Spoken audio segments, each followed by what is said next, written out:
Hello learner, my name is Ruchi Gupta. Welcome to my channel Ruchi Eco Classes for UGC net. इस video में हम जो है backward bending supply curve of labour करेंगे, जो कि हमारी डिफरेंट कर्व ऑफ इकोनॉमिक्स का एक जो है कि लास्ट और बोल सकते हैं कि last but not the list curve है।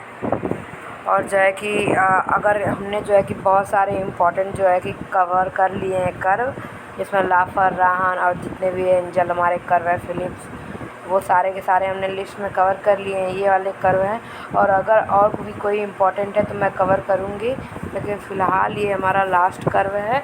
तो हम स्टार्ट करते हैं। ये जो है प्रीवियस ईयर यूजीसी नेट में पूछा था हमारे एनटीए नेट में कि बैकवर्ड बेंडिंग सप्लाई कर्व किस तरीके से होता है या लेफ़्ट टू राइट। तो इसके लिए जो है कि कहाँ से मतलब किस तरह से होता है, तो लेफ़्ट टू राइट होता है, ऐसा पूछा था।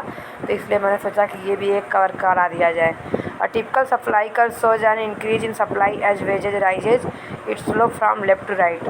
जैसा कि आपको पता होगा कि सप्लाई और जो है कि वेजेस में, अगर हम लेबर मार्केट में लें तो प्राइसेज ऑफ लेबर और जो है सप्लाई ऑफ लेबर में जो है पॉजिटिव रिलेशन होता है। ये इस तरीके से, ये क्वांटिटी ऑफ लेबर हो गया, ये प्राइस ऑफ लेबर हो गया।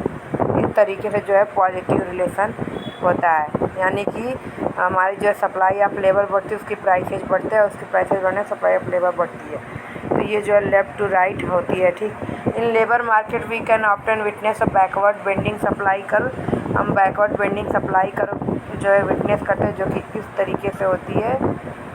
यानी कि स्टार्टिंग में जब हमारे प्राइसेज इंक्रीज होते हैं तो हमारी सप्लाई भी इंक्रीज होती है।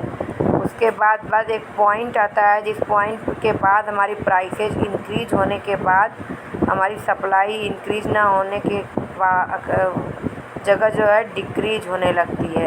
उसकी वजह ये होती है कि जब लेबर को जो है कि प्राइसेज मिलने लगते हैं, यानी कि वेजेस मिलने लगते हैं ज़्यादा, तो वो जो है वर्क की जगह जो है लेजर को प्रेफर करता है। यानी कि अगर आप ये सोचिए कि अगर आप 8 घंटे काम करते हैं और आपको 100 रुपीज़ मिलता है, ठीक, और आप अगर प्राइसेज बढ़ने के बाद जब वेजेस इंक्रीज होते हैं तो आप 4 घंटे ही काम करते हैं और आपको 100 रुपीज़ मिल जाता है, तो आप 4 घंटे एक्स्ट्रा काम क्यों करेंगे जब आप 8 घंटे में आपको उतने ही मिलते हैं और 4 घंटे में उतने ही मिलते हैं। तो लेबर जो है 4 घंटे जो है लेजर प्रेफर करता है और 4 घंटे ही काम करता है। ठीक, तो इसलिए जो है कि प्राइसेज एक पॉइंट के बढ़ने के बाद जो है कि बैकवर्ड बेंडिंग सप्लाई का लेफ़्ट टू राइट हो जाता है। ठीक, हम पढ़ते हैं आगे। This means after a certain point higher wages can lead to a decline in labour supply. High wage rate supply कैसे लेबर को होता है, जैसे कि मैंने आपको बताया ना कि जो है कि वर्कर जो है कि लेजर प्रेफर करने लगते हैं। This occur when higher wages encourage worker to work less and enjoy more leisure time. यानी कि जब वो 4 घंटे में ही उतना कमा ले रहा है तो वो क्यों जो है कि ज़्यादा लेगा। हाँ, अगर बोल सकते हैं कि ज़्यादा पैसा लेने से वो और काम करेगा, उसको जो है एफिशिएंसी इंक्रीज होगी, लेकिन ये उसके सब्स्टिट्यूशन इफेक्ट में आता है। एज अ इनकम पॉइंट आप देखेंगे तो वो जो है लेजर को प्रेफर करेगा। हम आगे करेंगे। तो ये है उसका डायग्राम। ठीक, diagram of backward bending supply का आप देखेंगे, यहाँ पे वेज रेट है, यहाँ पे जो क्वांटिटी ऑफ लेबर है, ये आवर पर वर्कर है। ठीक, यहाँ से यहाँ ये जो पॉइंट है, यहाँ से यहाँ तक जब हमारा जो है कि प्राइसेज या वेजेज जब इंक्रीज होता है तो उसे जो है कि हमारा सप्लाई बढ़ता है। ठीक, substitution effect is greater then income effect. हम सब्स्टिट्यूशन इफेक्ट और इनकम इफेक्ट को भी करेंगे, लेकिन यहाँ पे इस पॉइंट के बाद जब हमारे प्राइसेज बढ़ते हैं तो उसके बाद आप देखेंगे कि सप्लाई हमारी कम होती जाती है, क्योंकि जब तब वर्कर जो है लेजर को प्रेफर करते हैं। और यहाँ पे income effect is greater than substitution effect होता है। ठीक, अब हम यहाँ there are 2 effect related to determining supply of labour. The substitution effect state that a higher wage makes work more attractive than leisure.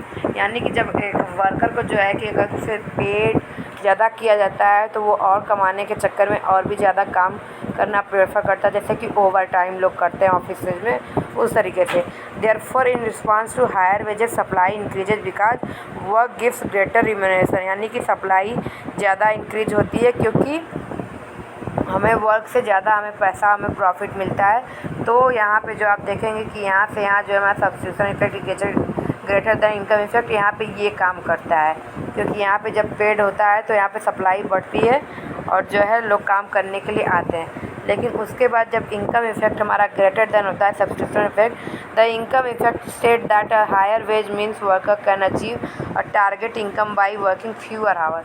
यानी 8 घंटे काम करता था पहले 100 रुपीज़ पाता था, अब वो 4 घंटे में ही काम करके 100 रुपीज़ पा रहा है, तो 4 घंटे वो काम ही नहीं करता है, वो आराम करता है। Therefore it wages increases, it becomes easier to get enough income through working fewer hour, और वो बाकी के टाइम जो है लेजर प्रेफरेंस करता है। ठीक, तो अगर जो है कि ये हमारा जो है लास्ट कर्व था, हमने एक्सपोनेंशियल पॉपुलेशन ग्रोथ के बारे में करा दिया, जिसमें जे कर्व जो है यस कर्व था।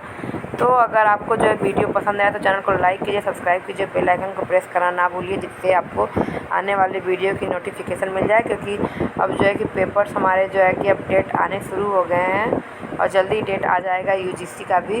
तो आपको अच्छे अच्छे वीडियो प्रीवियस ईयर क्वेश्चन की मैं सीरीज़ निकालने वाली हूँ, जिसमें सारे सब्जेक्ट की मैं करूँगी। तो आपको वीडियो पसंद आया तो चैनल को लाइक कीजिए, सब्सक्राइब कीजिए, बेल आइकन को प्रेस करना ना भूलिए, जिससे आपको आने वाले वीडियो की नोटिफिकेशन मिल जाए। Thank you so much.